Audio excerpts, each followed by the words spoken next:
Hello and welcome to How to Talk to Yourself. Step 1. Clone yourself. No, not doing this again. Yep, you're back.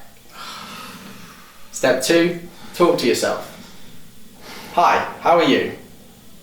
How do I look? No, the idea is we're going to kind of have a conversation together. Go on then. Hi, how was your day?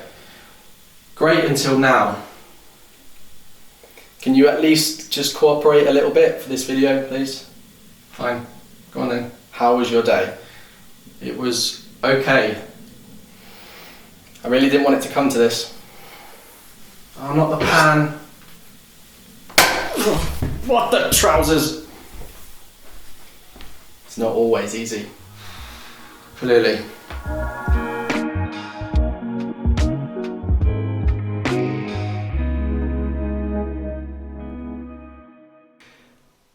Okay, so I kind of thought this one deserved a bit more of an explanation, so I've decided to do a bit of a tutorial on it. So with this one, it's similar to the last ones. If you haven't seen the last videos, I'll leave a link in the top right corner. You can go back and check those out. It kind of gives a bit more of an explanation of the masking techniques. But this one is the same in terms of masking technique. This sequence is currently in a nest at the moment, so I'll open that up and you can kind of see what's happening with the two. So I've got the original angle at the bottom, which is this one here, or the original version, and the one on the left is this one, which is above it. So the one on the left is the one with a mask on it. Okay, so if we have a look at the mask path for this one, I'll kind of show you what it's doing. So for the first part of the video, it's pretty much the same until I get the frying pan out. Okay, so as the frying pan crosses over the mask line, it has to follow. And there's a reason why I made it this kind of complex, is because yet again I had issues with shadows. So if I was just going to do a straight line over here, you'd actually be able to notice that there were two slightly different lighting situations. It's really difficult because this was all, there's no natural light. If it was just filmed outside, it'd be a lot easier because there'd be no shadows. It'd be quite easy to avoid shadows anyway. So I've got a light behind the camera for this one. There's a light here which shouldn't be doing anything because it's sort of behind. I tried to move further away from the wall this time as well, but there was still a bit of a shadow there, but it doesn't matter too much because you can kind of avoid it. So this is why this mask is a little bit more complex. The other thing you might notice is the mask feathering changes as well. So while the mask was just sat as it was, the mask feathering is actually on 100 at this point because there was a bit of a line, a defined line. But if you add a feather to it, it makes that line a lot less obvious. So as I get the frying pan out, you can see the mask feathering actually changes as well. It goes from 100, you can just see here, down to 40. There you go. So as the frying pan comes closer to my face, the feathering needed to be a lot tighter, just for those few frames basically. So it needed to be more of a sort of defined line, just to cut around the pan sort of across my face here.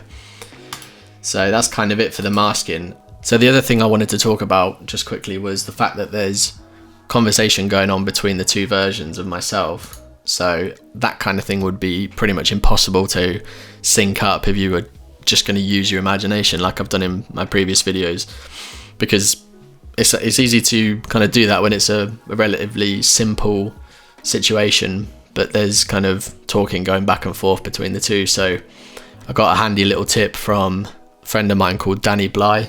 His YouTube channel is Ocrop Media, and it's in the description below, and I'd highly recommend you go check out his channel because he's an awesome photographer and videographer.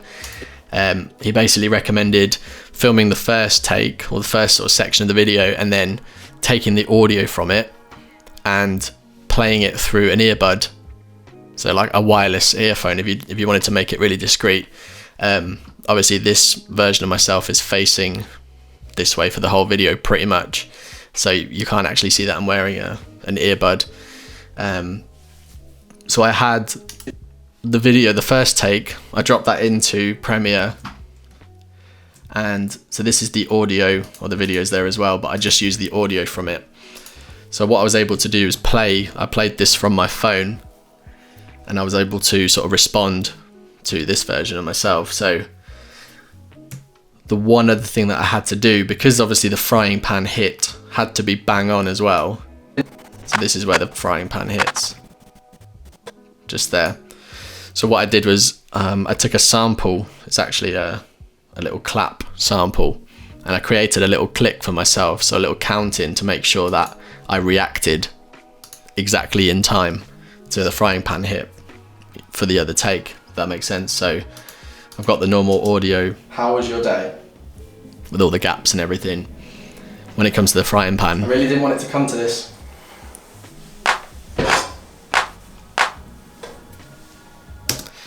So I kind of counted myself into reacting to getting hit in the face with a frying pan. So that helped out a lot. It made it really easy to kind of sync everything up and make sure everything was sort of natural conversation, because I was pretty much having a conversation with my actual self. And that's about it for the tutorial side of things. So thanks for watching the video. I hope you got something from it. If you did like it, then don't forget to hit the subscribe button and the notification bell, and also give it a like. That'd be awesome. And I'll see you in the next one.